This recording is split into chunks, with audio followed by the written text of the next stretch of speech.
Starmer has cancelled the speech he was due to give later today amid accusations he broke lockdown rules. An internal Labour Party memo published by the Mail has cast doubt on the Labour leader's account of what happened the night he was filmed drinking a beer with colleagues at a constituency office in Durham last May.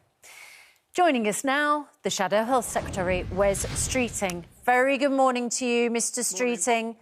This has become a total distraction now, hasn't it? Well, it is, but the police are now doing their work. They'll conclude their investigation, and I suspect they'll come to exactly the same conclusion they did the last time they were asked to look at this, which is there was no rule breaking. And certainly, the Daily Mail tried to present what I thought was a pretty standard memo as some kind of great revelation, but I don't think it really contradicted anything that's been said. Keir's been very clear about what he was doing in Durham. The rules at the time allowed for campaigning. They stopped some food. That was permitted under the rules. He carried on working. There's no doubt how much hard work Keir puts in on the campaign trail.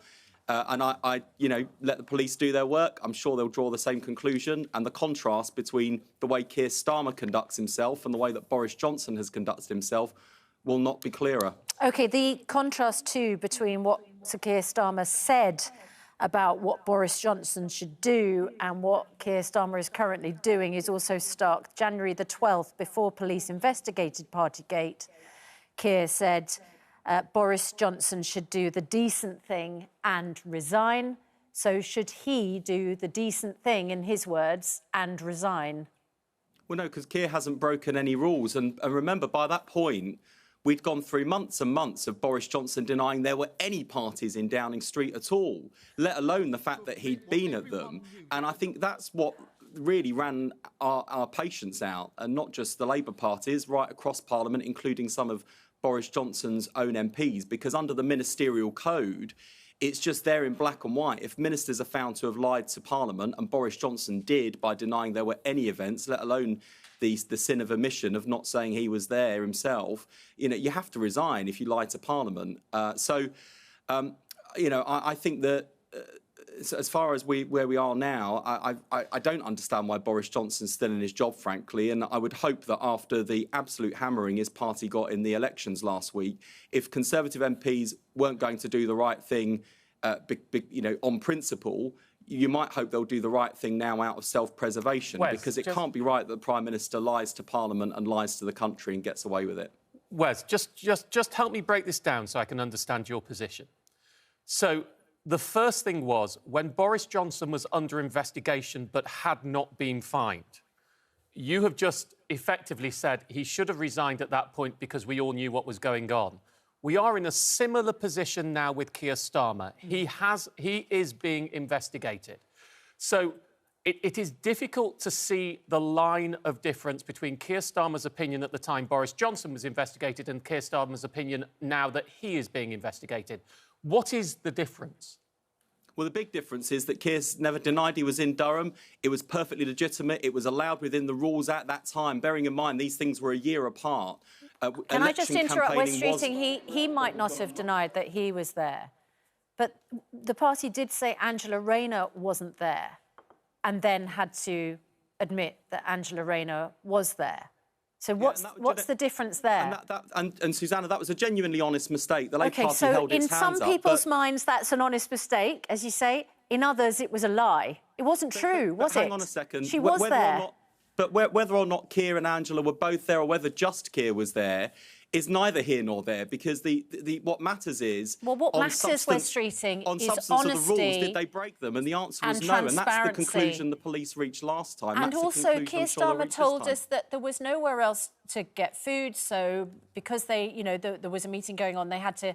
That's the reason they had to get food. Now we know that it was pre-planned that there was going to be food, and that straight afterwards, according to this memo, that he left the event and went back to the hotel, which suggests that this wasn't going back to work after eating. This was a pre-planned social event. Well, two things. Keir did go back to work, first and foremost. But secondly, in terms of planning ahead, it's no surprise to me, as someone who's been involved in election campaigns for many years, that when you do a visit as the leader of the opposition, or indeed any politician, you have a plan, you plan ahead, you factor in your plan's probably not going to run to time anyway, you might be running a bit behind. But of course it's reasonable that they should have made arrangements about having dinner, not least because at the time it was harder. You know, businesses were not operating in quite the same way as they were before the pandemic and even as they are now. So it's no great surprise that you planned dinner. This was permitted within the rules. And that's why, as I say, I just don't think the police are going to draw a different conclusion than they did the last time they were asked to look at this. Wes, let's accept that. Let's accept that you don't think there is going to be a fine, in which case this issue will go away. But you said here 2 minutes ago that you don't understand why Boris Johnson is still in a job after there has been a fine. Now, I know that politicians don't like hypotheticals, but surely if the police were to decide that there was a fine, how in good conscience could you not say that at the same point Keir Starmer should go?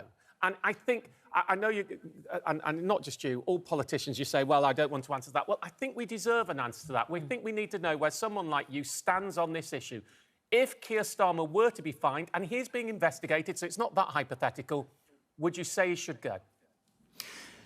Yeah, so the two things, Martin. One is Keir holds himself to the same standards that he holds everyone else to, and that's why I'm absolutely confident that he's told the truth, he's kept to the rules, because that's the kind of guy he is. I have absolute faith and confidence in that, and I don't think I'll be eating my words at the end of the police investigation. And as to the question you posed and why we don't want to get into hypotheticals generally, but specifically in this case, I'm just frustrated, to be honest. I think that there's been an attempted character assassination on Keir Starmer by the Conservative Party and the Daily Mail, and I don't want to even entertain the prospect that Keir will be fined. This is the police investigating, not the Daily Mail investigating.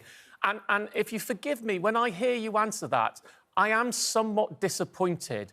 We would like to know where our politicians stand. The leader of your party is being investigated by the police. If the police say he hasn't done anything wrong, then absolutely you'll stick by them. If the police say he has done something wrong, having called for the Prime Minister to go, do you not think you are morally bound? When you talk about the Nolan principles, integrity, trustworthiness, leadership, do you think you are not morally bound to say, well, we would have to face the same consequences as we've called for, and he would have to go if he were fined? I think people deserve to know where you stand. Yeah, well, as I said, Keir Starmer holds himself to the same principles, the same standards that he holds everyone else to. I think that is absolutely clear. So you're implying he would resign if he were to be fined?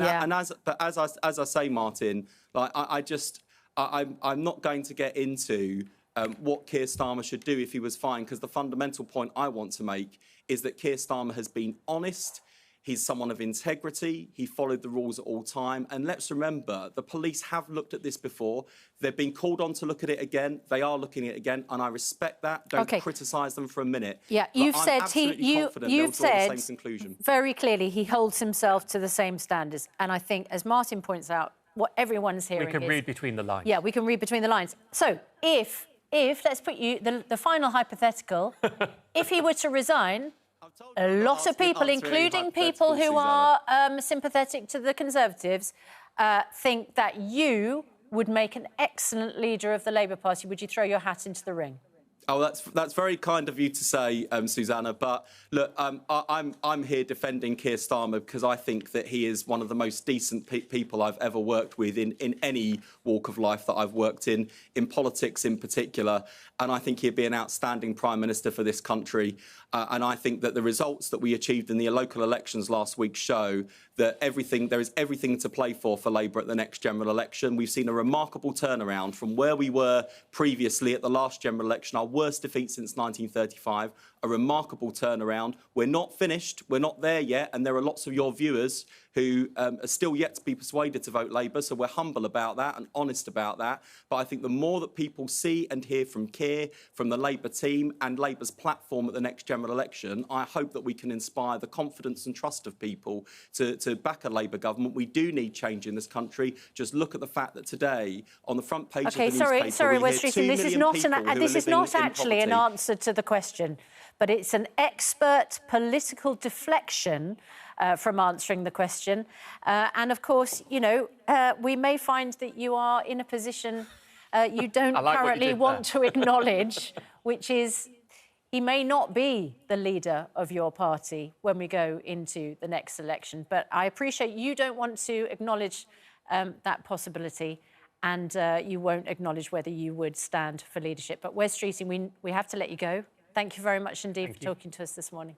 Thanks, Susanna. Thanks, Martin. Who'd be a politician, eh? Certainly not me.